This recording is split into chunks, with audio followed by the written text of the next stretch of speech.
Oui, on peut lancer, merci.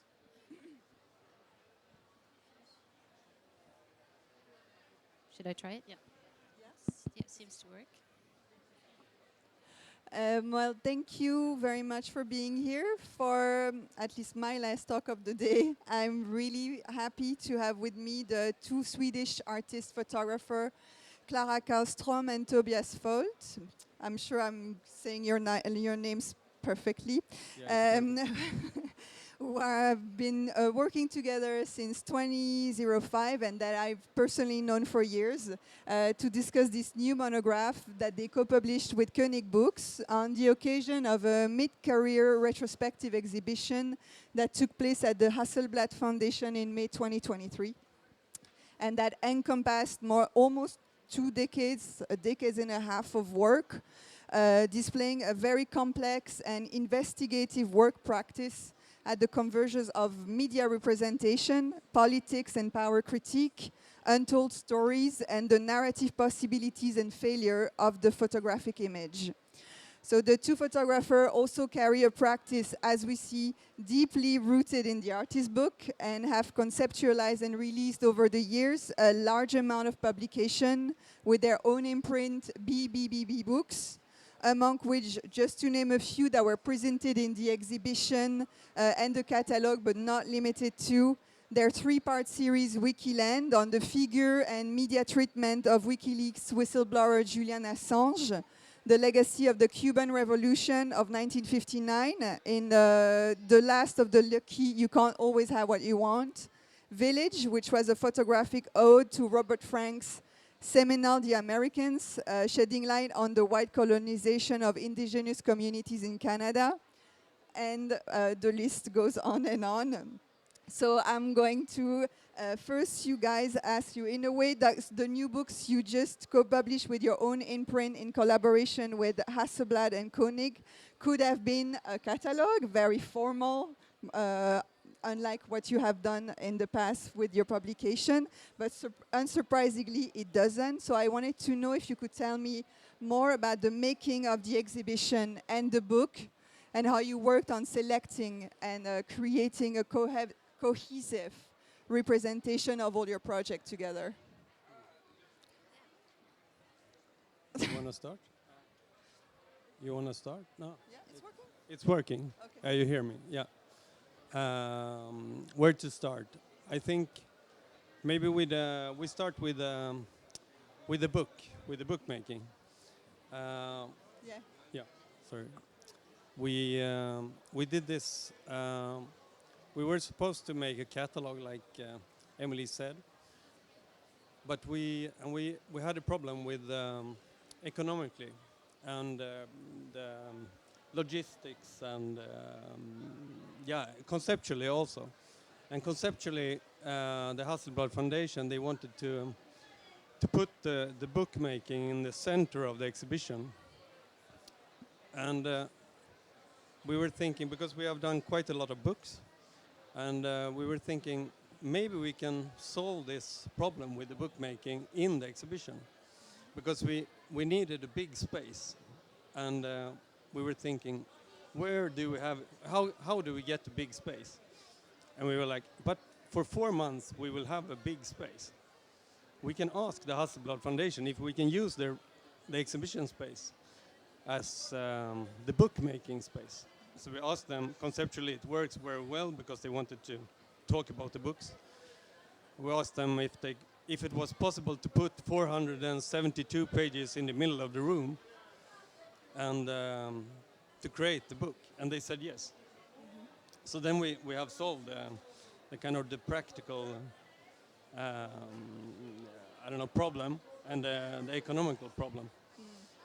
But after that decision was made, we didn't know it was that much pain to put together 472 pages, 500 copies. It took 4 months every day. Yeah, so we can look at the book that's like a really massive object that Klara, you mentioned, was a specific way to make it, like in the process, because it really encompasses like decades of work that you co-published with Koenig. Can you tell me more about the process? Yeah, so the book is actually a facsimile edition of what was displayed on the walls in the Hasselblad Foundation.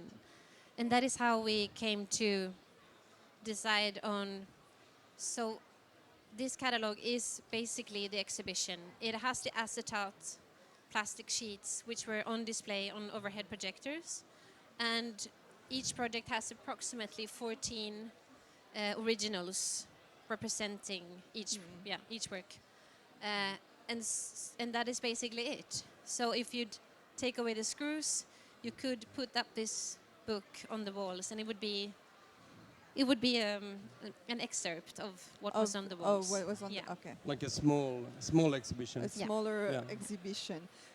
So in the book, so you have all the projects that were exhibited. Obviously, we cannot go in depth because No. in all of them it's impossible. But I wanted to know if you could walk, because you like to stay away from dominant narratives and reveal other ways to look and think about historical or contemporary events. And I wanted to know if you could walk us through your work process for even like just one of the project that's been exhibited. Okay, I can try and start. So what has always united our interest in images or photography in general is expectations. What do we expect from a photograph or from an image that we are viewing? And this is a lot about the gaze and how is our gaze shaped by what we are informed by. So what we read into an image is usually is what we know or what we have heard, or how we are taught to look. And so this discourse is sort of the entry point into how we start asking questions.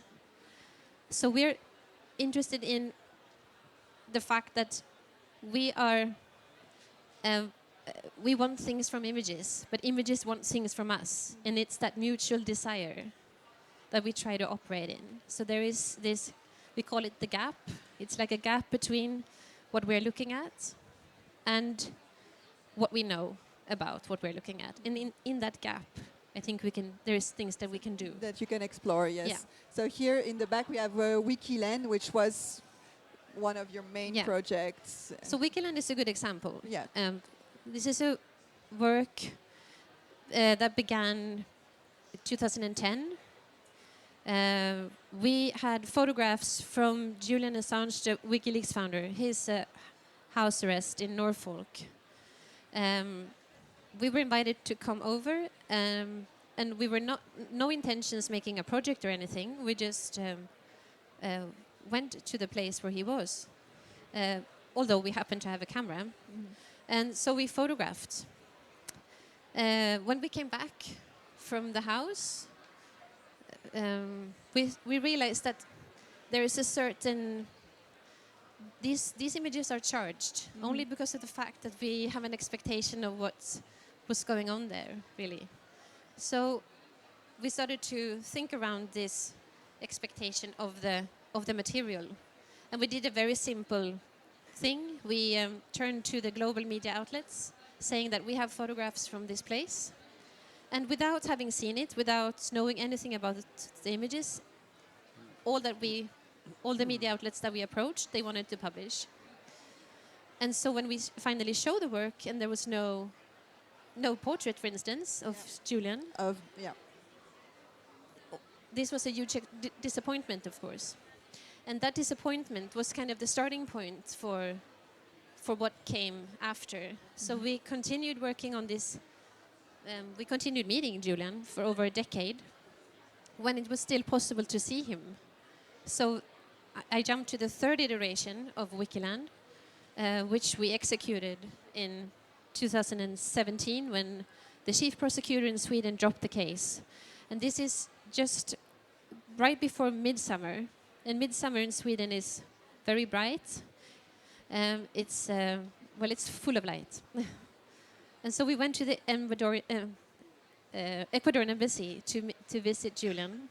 And Sweden is very They are very proud of Midsummer also because we have so much light in Sweden, and so that's also the case. Yeah, and so we go to Julian's, the room where he was at, and this became an ethical inquiry. Photographs need light. Humans need light. He was in a room where there was absolutely no daylight. He had been there for already 5 years, and he stayed another 2 years Yes, before he entering was. Belmarsh, that isolation cell. So the photograph implicated an ethical, a humanitarian crisis, a person who has been inside a room for so long without daylight. So the portraits that we finally took of Julian, that we never took in the house arrest, they came out completely black. Yeah. Okay. Yes. I wanted to know what was important for you to highlight about your own practice as you visited all your work from the last years during the making of the book and the exhibition. Were there things that you revisited yourself as artists when you started working on your older project? I mean, we know that we are using the same methods Yeah. all the time, and we know that all projects are connected to each other. So that was the most beautiful thing to do a retrospective, because we knew that if we put up 15 projects, they will speak to each other easily. I mean, and some weird kind of persons show up in different projects also. I mean, not weird persons, but it's weird that they are there. For example, Angelina Jolie is showing up in different projects. I mean, that was not it was not the meaning to make a project about her, but she's there somewhere in all, like 3 of the projects. And the same happened with the Queen Elizabeth, and yeah, they are there all the time. Yeah, when you present works in a space, as opposed to when you present the books, it's easier to make connections, right, in the space. So we could work on diagonals. So we could connect a photograph from the French photographer Félix Bonfils with the Commonwealth of Queen Elizabeth. It was also possible to connect Angelina Jolie with the military entertainment complex, and Hillary Clinton and Che Guevara, and all of these iconic figures also appeared cross-dimensional. So it did, for us, showing these things not as books but as ideas, also sort of created new, different synthesis than what we could do before. So that was also something that we worked on, and without even thinking of it, but the image that introduces, or that is kind of the first one in the exhibition, is an image from the Chinese archive of Beijing silver mine. Yes. That you worked on for your last project. Yeah, which is a photograph of a television screen on the when the 2 airplanes crash into the Twin Towers, which is photographed on the 12th of September. It was the day after in China. This introduces kind of the show, and this is a sort of slumbering thematics throughout the whole exhibition, that is also a paradigmatic change that takes place, and it's just the change that leads us into the surveillance paradigm. So the surveillance era is kind of present also in all the projects. Okay.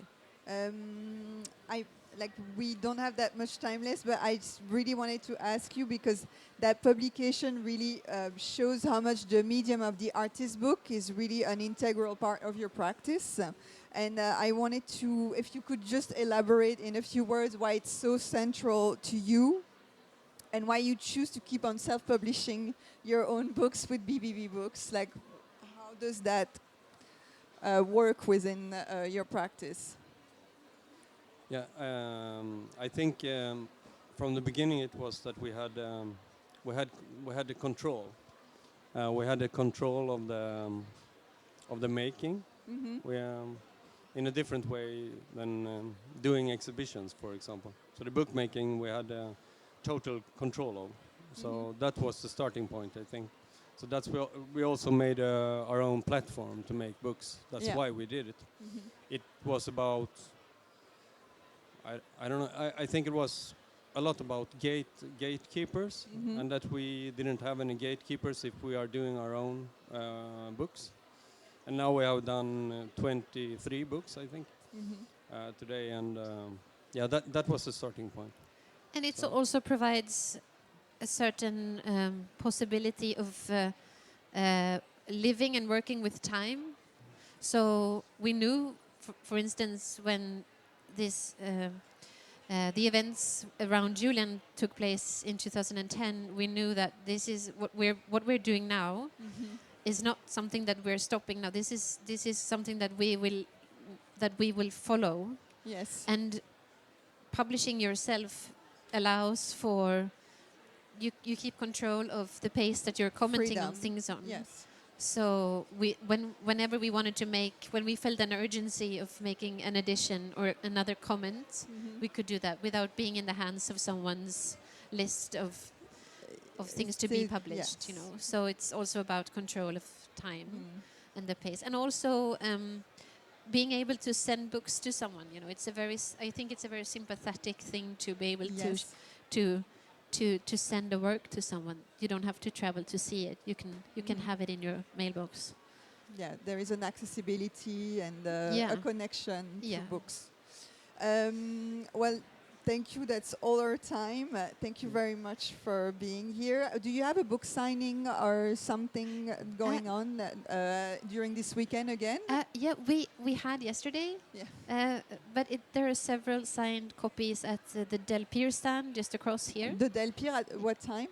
No, we already had the signing. You already signed the copies? Yeah. So at the Del Pier So stand? Yeah, they have several signed copies. I Okay. think. Yeah. Well, thank you very much for Thank your you. time Thank you for and inviting for us. the beautiful book Oh. also. Thank you. Thank you.